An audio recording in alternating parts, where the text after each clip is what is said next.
the concentration, नहीं, if rate of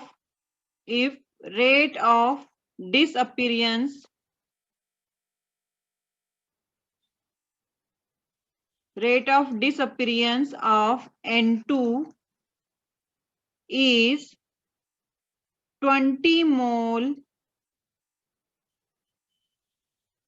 per liter per second,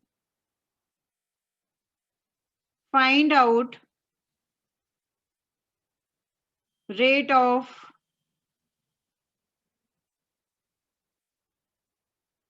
disappearance of H2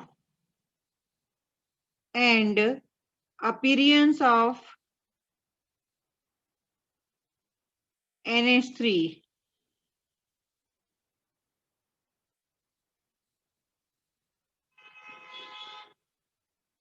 try करो। तो सबसे पहले अगर हम इसमें देखें तो सॉल्यूशन में आप, मैम NH3 होगा ना? मैंने NH2 लिख दिया। ओके हाँ बेटा NH3 होगा। रिएक्शन क्या होगी हमारे पास में? डिसअपीयरेंस ऑफ N2 की बात कर रहा, मतलब मेरे पास में N2 प्लस थ्राइस H2, मतलब फॉर्मेशन ऑफ अमोनिया की यहाँ पे बात की जाएगी, है ना, ट्वाइस NH3। अब इस रिएक्शन के लिए मुझे रेट एक्सप्रेशंस लिखना है, तो रेट एक्सप्रेशन कैसे लिखूंगी मैं? जल्दी जल्दी बोलो। रेट एक्सप्रेशन,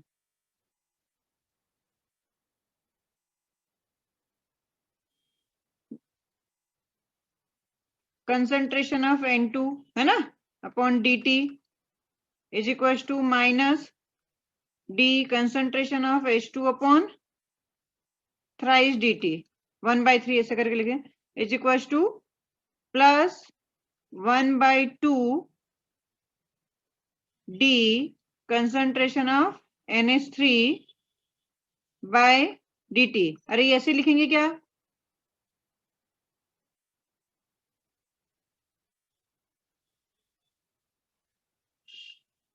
हाँ या ना हाँ बोलो। मैम। हाँ, तो अब तुम्हारे पास गिवन क्या है? माइनस dN2 अपॉन dt दे रखा है 20 मोल्स, ये गिवन है। हाँ हाँ, तो अगर ये इतना है तो मेरे पास में यहाँ पे ये भी कितना होगा?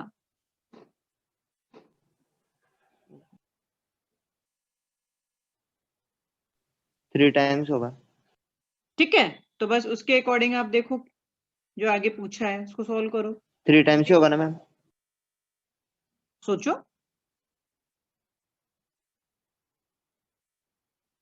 इसको ऐसे लिख सकता है ना, 20 is equal to del of H2 upon thrice dt।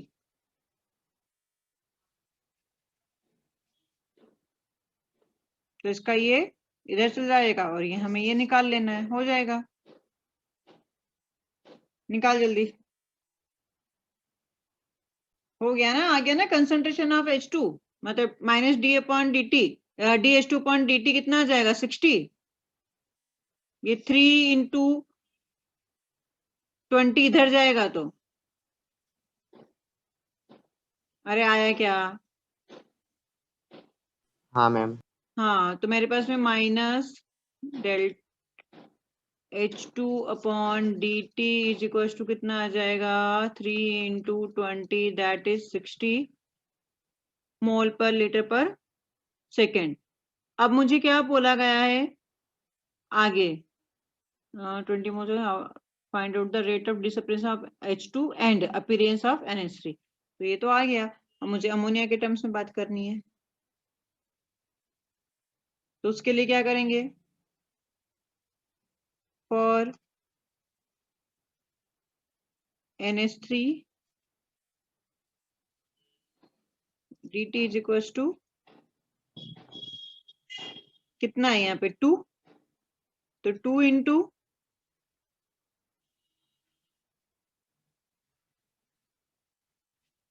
dt कर दो, तो देखो कितना आता है। ये गिवन था आपके पास में 20, तो कितना आ जाएगा? ये गिवन है, तो 20 इंटू 2 मतलब 40 मोल पर लीटर पर सेकेंड। आया क्या? हाँ, समझा ना? इसका स्क्रीनशॉट लो क्वेश्चन का। मैंने अभी ऐसे इलेक्ट्रोकेमिस्ट्री से रिलेटेड थ्योरेटिकल क्वेश्चन जो हैं वो आते हैं आपके बैटरीज के ऊपर कमर्शियल, जैसे अपन ने गैल्वेनिक सेल पढ़ा था, ठीक है ना? तो कमर्शियल के बारे में थोड़ी सी थ्योरेटिकल, तो वो मैंने अभी सेंड किया है ना।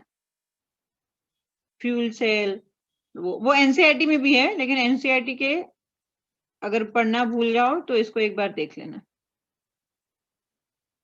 एक हमारे पास में एक्सप्रेशन लिख के बता दो मुझे, express the given in terms of rate expression।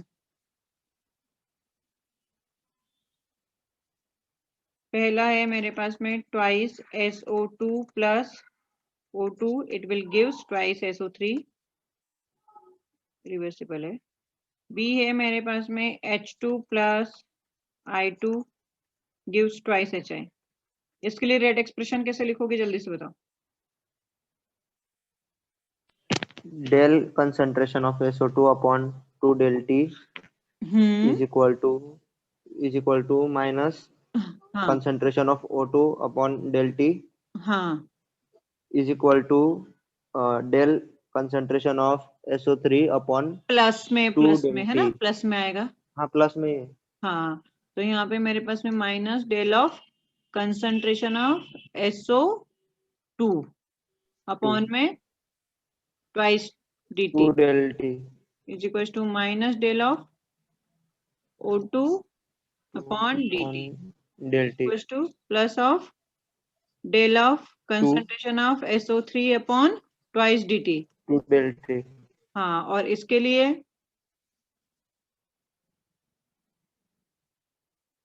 Minus concentration of H2 upon dt is equals to minus concentration of I2 upon dt is equals to plus of del concentration of HI upon twice dt। अगर expression अच्छे से लिखते आ जाते हैं तो numericals में value अच्छे से आ जाती है। और अब यहाँ पे मेरे पास में ये किस किस के टर्म्स में हो सकता है, चेंज इन मोल्स हो सकता है, चेंज इन कंसंट्रेशन हो सकता है, चेंज इन वॉल्यूम हो सकता है, चेंज इन प्रेशर हो सकता है ना। जो आपके पास में हम डेल ए के टर्म्स में बात कर रहे थे वो क्या क्या हो सकता है आपका, अगर मोल्स के टर्म्स में दिया होगा तो डेल एन अपॉन dt के टर्म्स में सोचेंगे। अगर आपके पास में कंसंट्रेशन दिया है तो डेल सी अपॉन dt के बारे में सोचेंगे। अगर वॉल्यूम में चेंज दिया है तो हम डेल वी अपॉन dt, और अगर प्रेशर में दिया है तो डेल पी अपॉन dt। ये सब चीजें आपके दिमाग में आनी चाहिए कि यहाँ पे क्या क्या हो सकता है ना।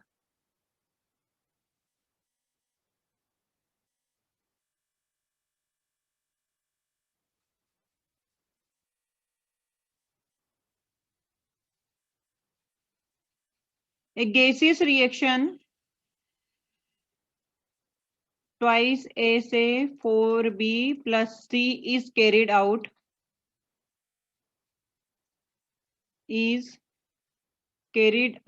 in a closed vessel. The concentration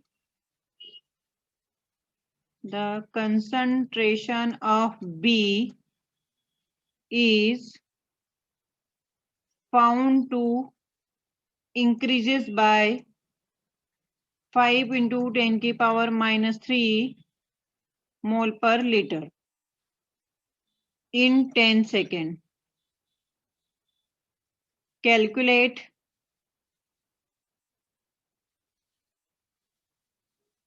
rate of appearance of B, rate of reaction, and third है rate of disappearance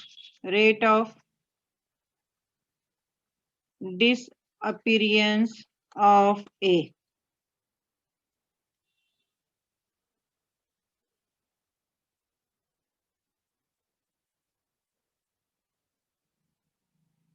सोचो करो जल्दी से। 12.5 into 10 power minus 5 rate of appearance of B, कितना आया? 12.5 into 10 power minus 5. गलत आया ना?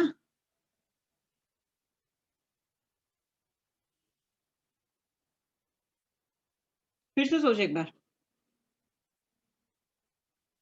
Del A upon appearance of B minus, नहीं, A का बता रहा था।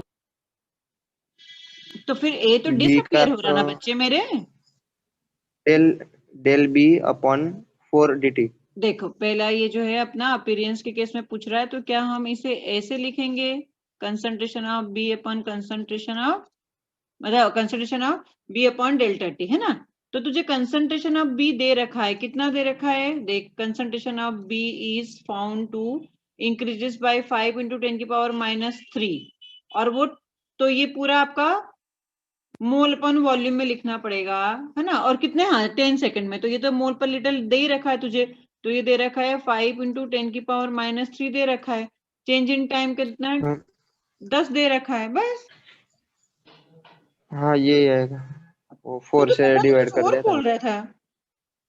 नहीं, इसको ही 4 से डिवाइड करके आंसर बोला था। तो डिवाइड, एक बात बता, इतना कॉम्प्लिकेटेड क्यों करना।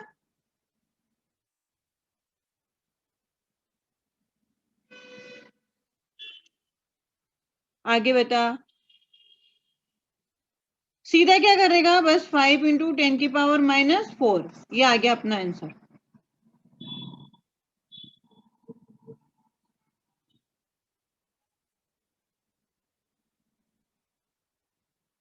बता आगे बता। रेट ऑफ रिएक्शन तो आप कैसे लिखोगे, concentration of A upon del T is equal to, appearance में आ गया तो 1/4,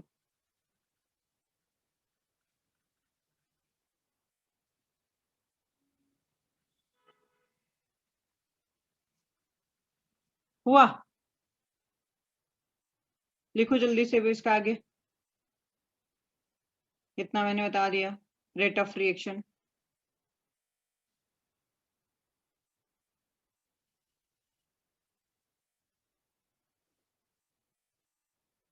एक बार फिर से पढ़ाती हूँ, रेट ऑफ कॉम्प्लेक्स रिएक्शन। तो रेट ऑफ कॉम्प्लेक्स रिएक्शन के लिए आपको ये तो हमेशा ये पता ही रहता है कि किसी भी रिएक्शन को देख के हमें समझ में तो नहीं आएगा, लेकिन रिएक्शन मैकेनिज्म पता होगी। ये आपकी एक कॉम्प्लेक्स रिएक्शन है, इसके लिए आपको यहाँ पे एक्स एंड वाई गिवन है। तो एलिमेंट्री रिएक्शन में एक्स एंड वाई कोफिशिएंट होंगे, बट इन कॉम्प्लेक्स रिएक्शन यहाँ पे एक्स एंड वाई जो है वो एक्सपेरिमेंटली निकाले जाते हैं, पहला पॉइंट है ना। फिर अगर कोई किसी रिएक्शन के लिए मुझे ऑर्डर ऑफ रिएक्शन निकालनी है, तो ऑर्डर ऑफ रिएक्शन को मैं क्या करूंगी, एलिमेंट्री रिएक्शन के लिए हम क्या करेंगे, order of reaction is sum of power which raised on the concentration of the reactant in rate law equation. यहाँ पे हमें इस तरह से ऑर्डर निकालना पड़ेगा। तो मैं ये बोल रही थी कि सपोज कि तुम्हारे पास में रिएक्टेंट में यहाँ पे पावर 2 आई, सपोज कि मेरे पास में यहाँ पे ए की पावर 2 एंड बी की पावर 1 आई, तो मेरे लिए ऑर्डर ऑफ रिएक्शन क्या हो जाएगा, 2 + 1 = 3, मतलब थर्ड ऑर्डर रिएक्शन हो जाएगी। ठीक है, इसे फर्स्ट ऑर्डर रिएक्शन बोलते हैं, जीरो ऑर्डर रिएक्शन बोलते हैं, थर्ड ऑर्डर रिएक्शन बोलते हैं। तो हमें यहाँ से समझ में आएगा कि वो एक्स और वाई, और ये एक्स और वाई की वैल्यू किस तरह से निकाली जाएगी, आपको एक्सपेरिमेंटली रिजल्ट रहता है, ये आपको देख के समझ में आएगा कि एक्सपेरिमेंटली वहां पे क्या, जब भी क्वेश्चन दिया जाएगा उसमें गिवन होगा, तो आप इस तरह से ऑर्डर ऑफ रिएक्शन निकालोगे। ये ऑर्डर ऑफ रिएक्शन आपकी पॉजिटिव भी हो सकती है, नेगेटिव भी हो सकती है, फ्रैक्शन में भी हो सकती है। तो दो चीजें अपने को यहाँ पे अच्छे से समझनी है, एक ऑर्डर ऑफ रिएक्शन और एक मॉलिक्युलरिटी ऑफ द रिएक्शन। तो ऑर्डर ऑफ रिएक्शन तो आपकी पॉजिटिव नेगेटिव कुछ भी हो सकती है, लेकिन अगर मैं मॉलिक्युलरिटी की बात करूं तो मॉलिक्युलरिटी का मतलब क्या होता है, इतना समझ में आ गया। हाँ मैम। ऑर्डर ऑफ रिएक्शन समझ में आ गया। अब मॉलिक्युलरिटी की अगर मैं बात करूं तो मॉलिक्युलरिटी से क्या मतलब है मेरा, मॉलिक्युलरिटी ऑफ रिएक्शन। अब पहली बात तो ये कि आपको थोड़ा सा मैंने SN1 SN2 में बताया था कि मॉलिक्युलरिटी जो होती है वो सिर्फ एलिमेंट्री रिएक्शन के लिए निकाली जाती है। तो इट इज वैलिड फॉर, या इट इज वैलिड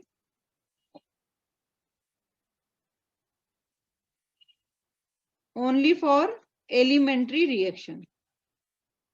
पहली बात, अगर हम कॉम्प्लेक्स रिएक्शन की बात करते हैं तो कॉम्प्लेक्स रिएक्शन के लिए मॉलिक्युलरिटी कैन नॉट बी डिटरमाइंड।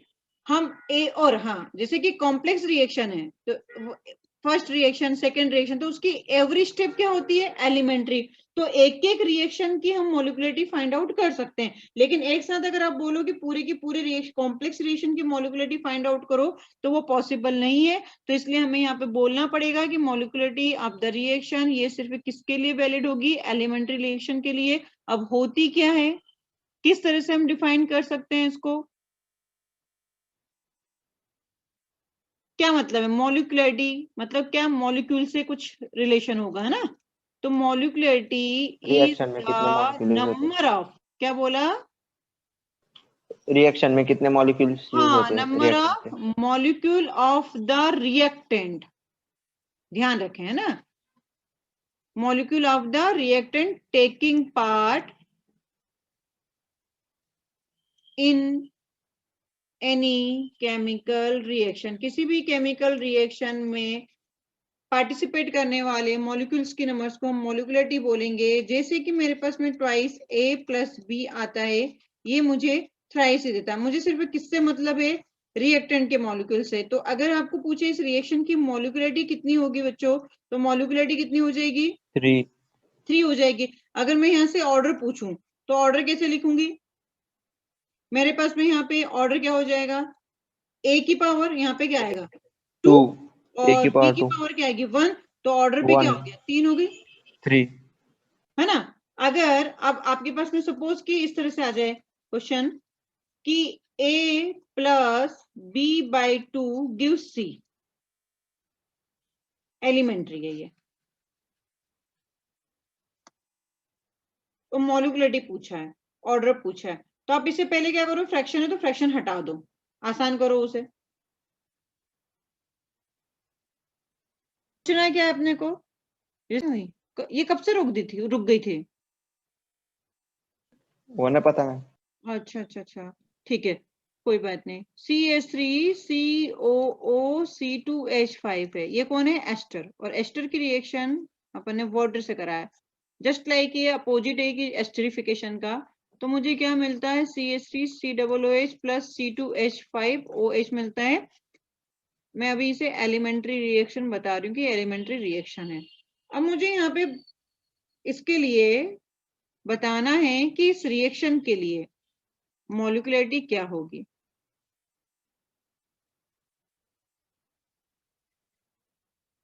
मॉलिक्युलरिटी क्या होगी और ऑर्डर ऑफ रिएक्शन क्या होगा, ये क्वेश्चन है हमारा।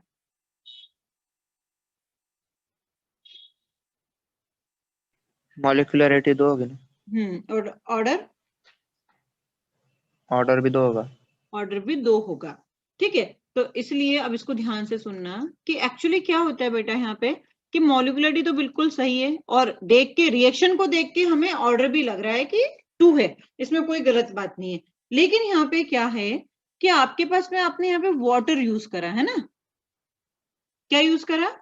वाटर। तो जब भी किसी रिएक्शन में कोई भी आप यहाँ पे तो वाटर है, तो बट ऑब्वियस है कि वाटर को अभी हम ऐसे करते हैं कि बहुत ज्यादा अमाउंट में प्रेजेंट होता है तो आपको एक्सेस में ही लिया गया है। लेकिन अगर किसी क्वेश्चन में भी आपको ऐसा गिवन हो कि ये वाला रिएक्टेंट आपका एक्सेस में लिया गया है, तो अगर कोई एक्सेस में रिएक्टेंट लिया जाता है तो हम उसे कांस्टेंट मान लेते हैं। क्या मान लेते हैं? कांस्टेंट मान लेते हैं। कांस्टेंट। हाँ, तो यहाँ पे मेरे पास में जो रेट आप लिखोगे, तो रेट कैसे लिखोगे? रेट आप यहाँ पे लिखोगे, अब एक्सेस में मतलब वो नहीं है कि लिमिटिंग रिएजेंट और एक्सेस में बच गया तो ER और LR चेक करो, मतलब बहुत ज्यादा अमाउंट में अगर प्रेजेंट एक्सेस में गिवन है तो इस तरह से आप उसको कांस्टेंट मानना। तो यहाँ पे मेरे पास में अगर मैं रेट लिखूंगी तो कैसे लिखूंगी? के concentration of C2H5 concentration of H2O, ऐसे लिखूंगी। ये जो है ये तो मेरा क्या हो गया? एक्सेस में है, तो एक्सेस में है तो ये क्या हो गया? कांस्टेंट हो गया, ठीक है। ये कांस्टेंट, ये भी कांस्टेंट, दो चीजें हमारे पास में कांस्टेंट आती है। तो यहाँ पे मेरे पास में एक नया कांस्टेंट आता है K डैश। समझ में आया कि आपका कोई रिएक्टेंट भी कांस्टेंट, तो मैं बोल रही हूँ यहाँ पे वाटर भी कांस्टेंट है, के भी यहाँ पे कांस्टेंट है, तो कांस्टेंट कांस्टेंट मिलके एक नया कांस्टेंट आएगा के कांस्टेंट। और अब मेरे पास में यहाँ पे रिएक्शन की जो रेट होगी C double bond O C2H5 that is सिर्फ किसके ऊपर डिपेंड करेगी, कंसंट्रेशन ऑफ एस्टर। तो अब यहाँ पे आप इसको देख के बताओ कि इसकी जो ऑर्डर होगी वो क्या आएगी, 1 आएगी। 1। तो ऐसी रिएक्शंस जिसको देख के लगता है कि वो क्या होनी चाहिए, बायमोलिकुलर। हाँ मतलब इसके जो ऑर्डर है वो 2 होना चाहिए, लेकिन होती नहीं है, तो हम इसे बोलते हैं pseudo order, pseudo first order reaction. क्या बोलते हैं, मतलब फर्स्ट ऑर्डर है नहीं, लेकिन इस एक्सेस की वजह से वो फर्स्ट ऑर्डर हो गई है, तो सूडो फर्स्ट ऑर्डर रिएक्शन। तो जो सूडो फर्स्ट ऑर्डर रिएक्शन होती है उसमें ऑर्डर एंड मॉलिक्युलरिटी दोनों इक्वल नहीं होती है ना। जैसे अभी अपन क्या करके आ रहे थे इसके पहले कि जो ऑर्डर आ रहा था वही हमारा क्या आ रहा था, मॉलिक्युलरिटी आ रहा था, तो ऑर्डर इज इक्वल टू मॉलिक्युलरिटी आ रहा था। तो ये किस केस में वैलिड नहीं है, जिसके जहां पे हमारे पास में सूडो टाइप की रिएक्शन है। अब जरूरी नहीं कि हमेशा सूडो फर्स्ट ऑर्डर ही हो, सूडो सेकेंड ऑर्डर भी हो सकती है ना, सूडो थर्ड ऑर्डर भी हो सकती है, लेकिन जनरली हमारे पास में सिर्फ सिलेबस में सूडो फर्स्ट ऑर्डर रिएक्शन का जिक्र किया जाता है। क्या मेरी बात समझ में आई? हाँ, तो ये बहुत ज्यादा मतलब एक ही एक ऐसा एग्जांपल है आपका ये एस्टर की रिएक्शन का, जो कि आपको लगता है कि ये सेकेंड ऑर्डर रिएक्शन है, लेकिन होती कौन सी है, फर्स्ट ऑर्डर रिएक्शन। तो ध्यान रखना कि जब भी मेरे पास में कोई इस टाइप की चीजें आई, जैसे कि अगर मैं यहाँ पे लिखूं कि मेरे पास में ट्वाइस A प्लस B है प्लस C, और मैंने यहाँ पे क्वेश्चन में ऐसा बोल दिया है कि ये एक्सेस में है, एलिमेंट्री रिएक्शन है, तो अब आपसे पूछा गया मॉलिक्युलरिटी क्या होगी। तो इस रिएक्शन के लिए मॉलिक्युलरिटी तो आपको देख के ही समझ में आ जाती है कि क्या है मॉलिक्युलरिटी 3, लेकिन अगर मैं ऑर्डर बोलूं तो अब ऑर्डर क्या हो जाएगा मेरे लिए, तो आप रेट कैसे लिखोगे, रेट इज इक्वल टू के डेज जो आएगा नया A ओनली, ये आएगा, क्योंकि B तो क्या हो जाएगा आपका कांस्टेंट हो जाएगा। तो ये हमारे लिए कौन सी रिएक्शन हो जाएगी, pseudo second order reaction, pseudo second order reaction, ये कहानी रहती है। इतना समझ में आया? हाँ मैम। अब हम इसका स्क्रीनशॉट लेना तो ले लो।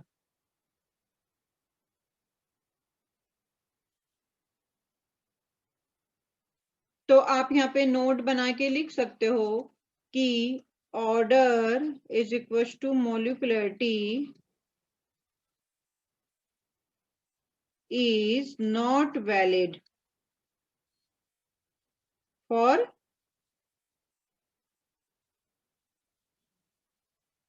सूडो एलिमेंट्री रिएक्शन, क्योंकि वो कुछ भी हो सकती है, सूडो फर्स्ट ऑर्डर हो सकता है, सेकेंड ऑर्डर हो सकता है, इसलिए। क्लियर? अब हम पढ़ेंगे estimation of order of reaction, कि ऑर्डर ऑफ रिएक्शन को किस तरह से एस्टिमेट किया जाएगा। इसके लिए पहली मेथड है हमारे पास में इनिशियल रेट मेथड। जैसे कैसे आपको बताया गया कि A प्लस B ये C, तो यहाँ पे मैं रेट कैसे लिखूंगी, A की पावर X B की पावर Y, B की पावर Y। हाँ बस इस तरह से। तो अब यहाँ पे क्या होता है कि आपको जैसे क्वेश्चन ऐसा गिवन है, एक्सपेरिमेंटली ऐसा देखा गया कि मेरे पास में concentration of A and concentration of B and rate given है।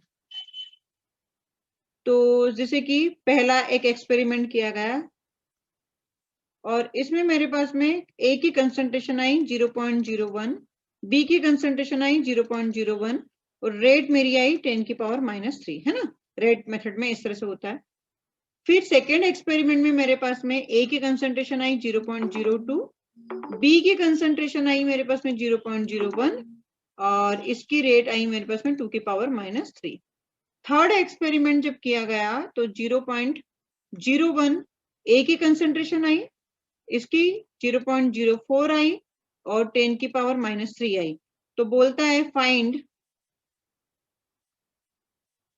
rate of reaction, find rate of reaction and rate constant।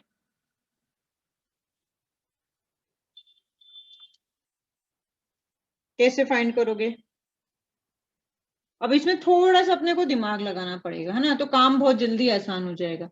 दिमाग कैसे लगाना है कि ऐसे देखो कि हमें किसकी किससे कंपैरिजन करना है। जैसे कि एक्सपेरिमेंट 1 और एक्सपेरिमेंट 2, फर्स्ट एक्सपेरिमेंट में तो देखो, हाँ बेटे, एक्स और वाई फाइंड कर लेंगे ना इसमें से। एक्स एंड वाई मतलब आपको एक्स एंड वाई फाइंड करोगे तभी तो आपको फिर ऑर्डर ऑफ रिएक्शन आएगी ना, ओवरऑल सम ऑफ करोगे ना। हाँ मैम। हाँ, तो बात तो वही है। तो अब यहाँ पे सोचो कि इसका करने का तरीका ऐसा, दो तरीके, एक तो लॉन्ग मेथड हो सकती है, एक शॉर्ट। आपने देखा कि जो फर्स्ट वाला है, फर्स्ट एक्सपेरिमेंट, इसमें तो दोनों की कंसंट्रेशन क्या है, सेम है।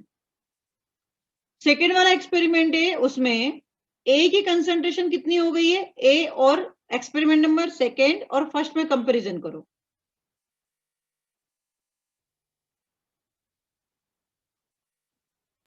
टू टाइम्स बढ़ गए। तो 2 टाइम्स बढ़ गई। अगर ए की कंसंट्रेशन 2 टाइम्स बढ़ गई है तो रेट में क्या, स्क्वायर हो जाएगा। अरे आराम से आराम मतलब से आराम से, कि मैं क्या बोल रही हूँ कि मेरे पास में इसकी रेट जो है 2 टाइम्स बढ़ रही है, क्या कंसंट्रेशन 2 टाइम्स बढ़ रही है, तो रेट भी आपकी क्या हो रही है, 2 टाइम्स बढ़ रही है। तो मैं यहाँ पे एक्स की वैल्यू कितनी रखूं कि ये 2 × 10 की पावर -3 आए।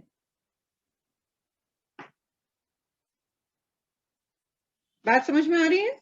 मुझे बी से कोई लेना देना नहीं, क्योंकि बी तो क्या है, एक्सपेरिमेंट नंबर 1 में भी कांस्टेंट है और एक्सपेरिमेंट नंबर 2 में भी कांस्टेंट है। मुझे यहाँ पे ए से मतलब है, क्योंकि मुझे एक्स की वैल्यू फाइंड आउट करनी है। तो 1 हो जाएगी ना एक्स की वैल्यू। हाँ मैम। तो यहाँ से जल्दी से मेरे पास में एक्स की वैल्यू 1 निकल के आती है। अब मुझे वाई की वैल्यू निकालनी है। तो आप जरा देखें कि अगर जिसमें कोई एक चेंज हो रहा है और एक कांस्टेंट हो, ऐसा हमें देखना है। तो फर्स्ट एंड थर्ड देखो, मैम 1 आएगी या 10 आएगी, एक बार 10 चेक कर। कैसे आएगी? अरे ऐसे सोच बेटा, या फिर इसकी मेथड ये है कि तू ये कर कि फर्स्ट को थर्ड के साथ, फर्स्ट एंड सेकंड को डिवाइड कर। अभी मैं डायरेक्ट ऐसे कंपैरिजन करवा रही हूँ। तो आप क्या करो, ये एक्सपेरिमेंट नंबर 1 और एक्सपेरिमेंट नंबर 2 को डिवाइड कर, तब तू एक्स की वैल्यू लेके आएगा। तो एक्स वैल्यू यही आएगी। लेकिन अब तुम यहाँ पे क्या सोचो, ऐसे सोचो, थोड़ा सा कॉमन सेंस लगाओ कि ये तो कांस्टेंट हो गया 0.01 0.01। बी में अपने को कंपैरिजन किसके साथ में करना है कि किसी एक की कंसंट्रेशन कांस्टेंट रहे और दूसरे की बदल जाए। तो यहाँ पे बी की कंसंट्रेशन तो कांस्टेंट है, लेकिन ए की बदल गई है, ये डबल हो गई है, और इसके डबल होने से रेट भी क्या हो गई, डबल हो गई है। तो मेरे पास में यहाँ पे एक्स की वैल्यू क्या आएगी,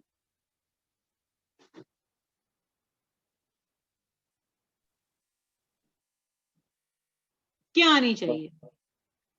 अरे सेटिस्फाइड हुए कि 1 आया, हुआ कि नहीं आया? हाँ मैम समझ। हाँ, अब तुम क्या करो कि हमें y की वैल्यू निकालनी है। तो अब कोई ऐसे दो एक्सपेरिमेंट को पकड़ो जिसमें एक की कंसंट्रेशन आपकी सेम हो रही है। जैसे 1 देखो, थर्ड देखो, तो ए की कंसंट्रेशन तो आपकी हाँ सेम हो गई। अब आप यहाँ पे देखोगे 0.01 और ये क्या हो गई 0.04, लेकिन इसकी रेट के बढ़ने से आपकी रेट पहले भी इतनी थी और अभी भी इतनी है। समझ गए? हाँ मैम। मतलब y की वैल्यू कितनी हो गई, 0।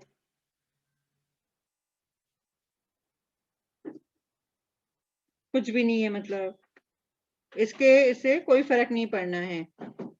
तो यहाँ पे मेरे पास में x और y की वैल्यू आ गई है। तो अब मैं यहाँ पे क्या करूंगी, बस उनका सम ऑफ करूंगी तो ऑर्डर आ जाएगा, और फिर रेट कांस्टेंट।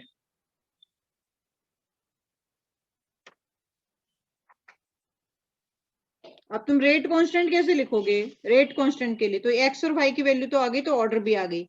रेट कांस्टेंट लिखो जरा।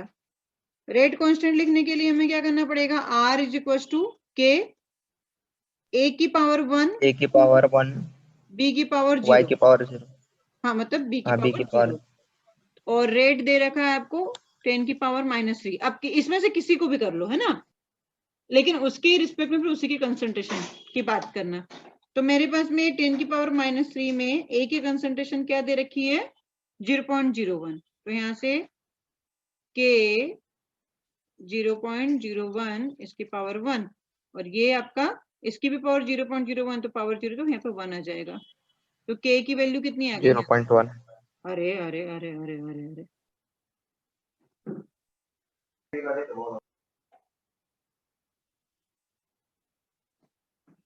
कितना आया?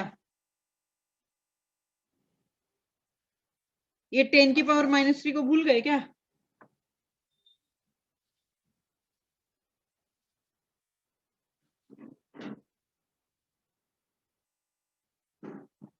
अरे आया क्या?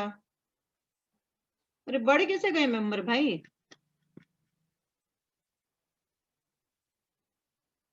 तो यहां से आप रेट कांस्टेंट निकाल लेना। अब मेरे पास और एक क्वेश्चन देती हूँ, इनिशियल रेट मेथड से ही अपने को एक और क्वेश्चन सॉल्व करना है। गिवन है ए प्लस बी प्लस सी और product. concentration of A, concentration of B, concentration of C और रेट। यहाँ पे गिवन है 0.01, इसकी दे रखी 0.01, इसकी भी दे रखी 0.01, 10 की पावर -3 आपकी रेट है। यहाँ पे 0.04 हो गई, 0.01, 0.01, 2 इंटू 10 की पावर -3 हो गया, 0.01 हुआ, 0.02 हुआ, 0.01 हुआ, 2 इंटू 10 की पावर -3 हुआ। यहाँ पे 0.01 फोर्थ एक्सपेरिमेंट में 0.01, 0.02, और ये हो गया 4 इंटू 10 की पावर -3, और बोला फाइंड ऑर्डर ऑफ रिएक्शन। करो जल्दी से। एक्स की वैल्यू 2 है क्या? नहीं ना बच्चे, तूने देख सोच, तूने क्या सोचा? अब हमारे पास में यहाँ पे कंपेयर करते हैं, जैसे 1 एंड 2 में कंपेयर करते हैं, है ना। तो यहाँ पे मेरे पास में, क्योंकि इन दो किसी दो की कांस्टेंट देखनी पड़ेगी, तो फर्स्ट एंड सेकंड में देखते हैं। तो बी और सी में तो मुझे कोई मतलब नहीं है, मुझे ए का यहाँ पे चेंज हो रहा है, ये 4 टाइम बढ़ रही है, लेकिन इसके 4 टाइम बढ़ने से आपकी रेट कितनी हो रही है, कितने टाइम बढ़ रही है? जब ये 4 गुना बढ़ रहा है तो ये 2 गुना ही बढ़ रहा है, मतलब 2 टाइम्स ही बढ़ रही है। तो रेट कैसे लिखोगे आप? 1/2 वो आएगा ना मैम एक्स। हाँ, तो उसके पहले तो तेरा कुछ और आ रहा था। गलत आ रहा था। हाँ, जेड है ना। तो अब यहाँ पे तेरे पास एक्स कितना आ गया? हाफ। 1/2 हाँ, अब एक्स आया, अब वाई निकालो। वाई 1 आया, वाई 1 आ गया, जेड क्या आया? जेड 2 आया। बस। तो जब तुम्हारे पास में एक्स वाई जेड तीनों आ गया, तीनों को सम ऑफ कर देंगे तो ऑर्डर ऑफ रिएक्शन आ जाएगी। तो पता है ऑर्डर ऑफ रिएक्शन फ्रैक्शन में भी होती है, समझे ना। तो ये की अपने पास मेथड थी इनिशियल रेट मेथड, उससे अपन ने ये निकाला।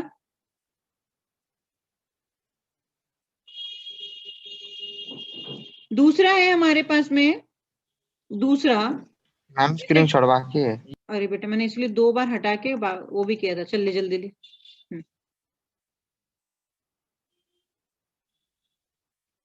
अब पहला तो अपना ऑर्डर निकालने का ये था, एस्टिमेशन ऑफ ऑर्डर निकालने के लिए इनिशियल रेट मेथड अपन ने देखी। एक चीज आपके पास में हो सकती है कि अगर आपको यूनिट दे दे रेट कांस्टेंट के, और उस यूनिट से आपको मतलब क्वेश्चन में कभी ऐसी कोई हिंट ना हो, कुछ ऐसा नहीं बताया गया हो कि फर्स्ट ऑर्डर है, सेकंड ऑर्डर है, थर्ड ऑर्डर है, लेकिन वो क्या करे, आपको यूनिट दे दे। यूनिट किसकी, रेट कांस्टेंट की।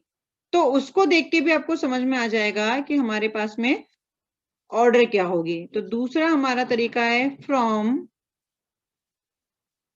Unit of rate constant.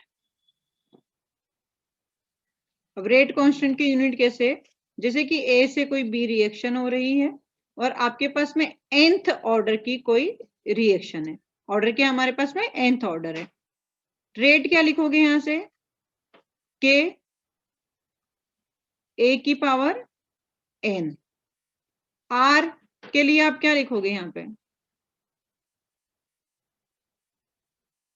Mole per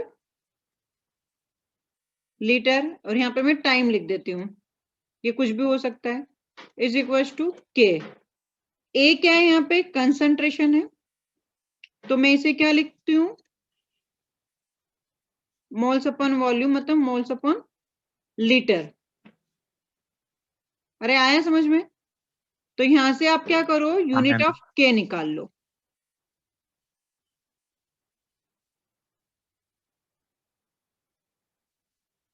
unit of के लीटर, उसकी मोल पूरे की पर पावर लीटर 1 माइनस n। की पावर 1 माइनस n, और हाँ 1 बाई टाइम भी तो आएगा। हाँ वो भी।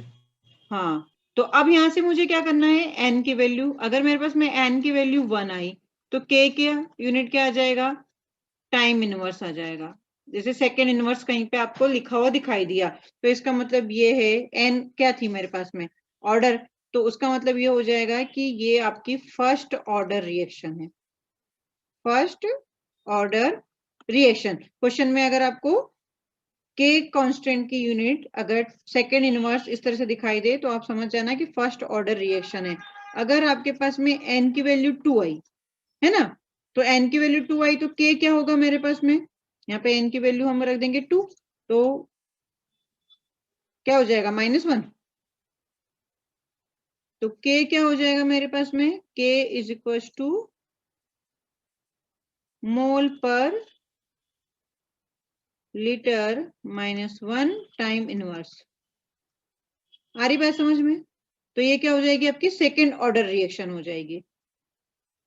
अगर हमने n की वैल्यू 0 रख दी तो k की यूनिट क्या हो जाएगी, मोल पर लीटर टाइम, तो 0 ऑर्डर रिएक्शन। तो इस तरह से आप यूनिट किसकी, रेट कांस्टेंट की यूनिट देख के भी ऑर्डर ऑफ रिएक्शन पता लगा सकते हो, और क्वेश्चन में आपको इसी तरह से यूनिट देंगे और अपने को देखना होगा कि वो कौन से ऑर्डर ऑफ रिएक्शन की बात कर रहा है। क्लियर हुआ। हाँ मैम। ये तो अपना दूसरा तरीका था, स्क्रीनशॉट लो।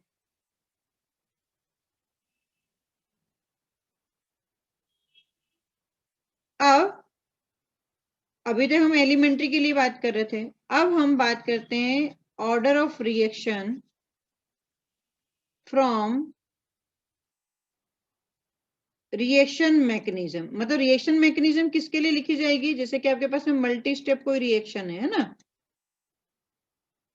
तो याद है अपने को कि जब अपन ने मोर देन वन स्टेप में रिएक्शन लिखते हैं तो स्लो स्टेप हमारी आरडीएस हुआ करती है। मतलब आपका तीसरा तरीका ऑर्डर ऑफ रिएक्शन का क्या हो जाएगा, रिएक्शन मैकेनिज्म देख के ऑर्डर का पता करना। तो वो किस तरह से पता करना होगा, तो सबसे पहले तो हम ऐसे सोचे कि अगर आपके पास में कोई रिएक्शन है मल्टी स्टेप,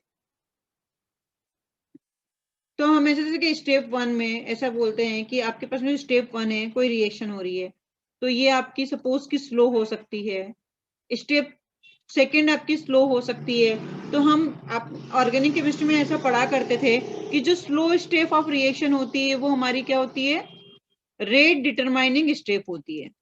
तो जो स्लो स्टेप की रेट होगी वही क्या होगी, हमारी ओवरऑल रिएक्शन की रेट होगी। क्या मेरी बात समझ में आई।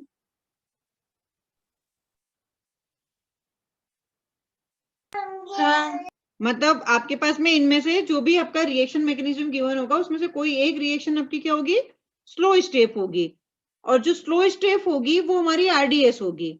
और कॉम्प्लेक्स रिएक्शन में हम देखेंगे कि जो स्लोएस्ट स्टेप होगी उसकी रिएक्शन जो होगी वही हमारी ओवरऑल रिएक्शन की रेट होगी। तो जैसे कि अगर हमके पास में यहाँ पे एक क्वेश्चन आता है कि कोई कॉम्प्लेक्स रिएक्शन है, रिएक्शन मैकेनिज्म में हमें देख के लगता है कि कोई कॉम्प्लेक्स रिएक्शन है और उसमें आपको इंफॉर्मेशन दे दी गई है, अब स्लो है कि फास्ट है ये आपको क्वेश्चन में गिवन रहता है। तो यहाँ पे जैसे कि twice A plus B gives D, mechanism given है कि पहले ट्वाइस ए से A2 और फिर सेकेंड स्टेप में A2 plus B gives D। जो पहली रिएक्शन है वो आपकी फास्ट है और जो सेकेंड स्टेप है वो हमारी स्लो स्टेप है।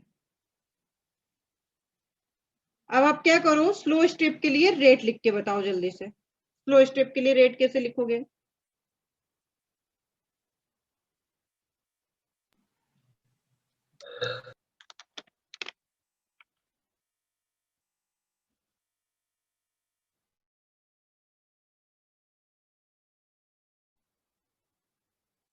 मैंने कहा कि जो स्लोएस्ट स्टेप है उसके लिए, तो ओवरऑल रिएक्शन जो है हमारे लिए, ओवरऑल है ना, ये जो रिएक्शन है ओवरऑल ये वाली रिएक्शन, इसके लिए अगर मैं रेट लिखूं तो आप कैसे लिखोगे रेट?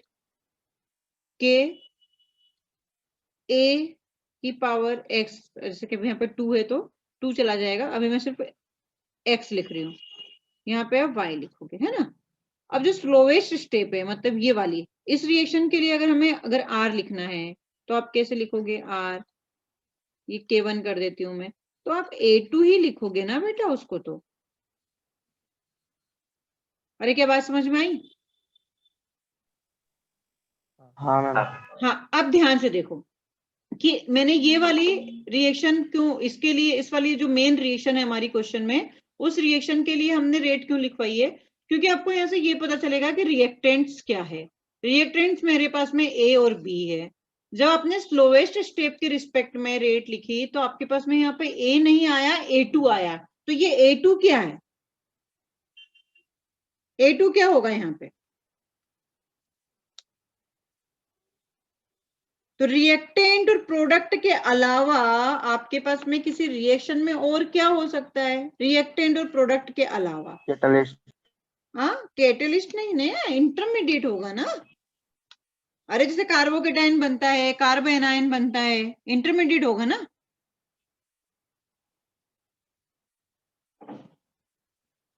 SN1 SN2 भूल गया क्या? SN1 रिएक्शन में हमारे पास में कार्बोकेटाइन बनता था, तो रिएक्टेंट और प्रोडक्ट के अलावा ये तो आपके पास में ट्रांजिशन स्टेट होती है। हम बात कर रहे हैं मल्टी स्टेप रिएक्शन की, तो यहाँ पे मेरे पास में रिएक्टेंट और प्रोडक्ट के अलावा क्या होगा? इंटरमीडिएट होगा। तो A2 क्या है मेरे पास में? इंटरमीडिएट है। अगर ऐसा आता है कि स्लोएस्ट स्टेप में कोई इंटरमीडिएट आ जाए तो पहले आप उसे चेंज करो। क्या मेरी बात समझ में आई? क्योंकि रेट ऑफ रिएक्शन हाँ आप मैम। सिर्फ रिएक्टेंट एंड प्रोडक्ट के टर्म्स में ही लिख सकते हो, इंटरमीडिएट के टर्म्स में नहीं लिख सकते हो। अगर आपके पास में आरडीएस में कोई इंटरमीडिएट आ रहा है तो आप उसे एलिमिनेट करो, उसको हटाओ और आप उसे किसके टर्म्स में लिखोगे? रिएक्टेंट या प्रोडक्ट के टर्म्स में लिखोगे। तो अब इन दोनों रिएक्शन में से मुझे क्या चाहिए? इन दोनों रिएक्शन की हेल्प से मुझे A2 की वैल्यू चाहिए। मैं क्या करूं कि मुझे A2 की वैल्यू आ जाए तो मेरी रेट रिएक्टेंट मतलब A के टर्म्स में आ जाए। सोचो जरा, तो जरा ये देखो, यहां से मैं इस वाली रिएक्शन को देखूं, रिवर्सिबल रिएक्शन है, ट्वाइस A2 है ना। इसको जरा मैं इधर लिखती हूँ, ट्वाइस A2। इसे हम क्या लिख सकते हैं? K equilibrium is equal to product upon A2 reactant, है ना। A⁻²। हाँ, तो यहां से मैं A2 निकाल लूं जल्दी से, तो A2 मेरे पास में क्या आ गया? K इक्विलिब्रियम A की पावर 2। अब जब मेरे पास में ये वाला जो आया, इसमें मैं क्या करूं? A2 की वैल्यू रख दूं। रखो जल्दी से A2 की वैल्यू, तो R क्या हो जाएगा मेरे पास? K1, यहाँ से K इक्विलिब्रियम a की पावर 2 और b आया, ठीक है ना। कुछ पावर नहीं, मतलब एज्यूम करेंगे 1, तो यहाँ पे 2 + 1, तो ऑर्डर क्या आ जाएगी 3। आई क्या बात समझ में?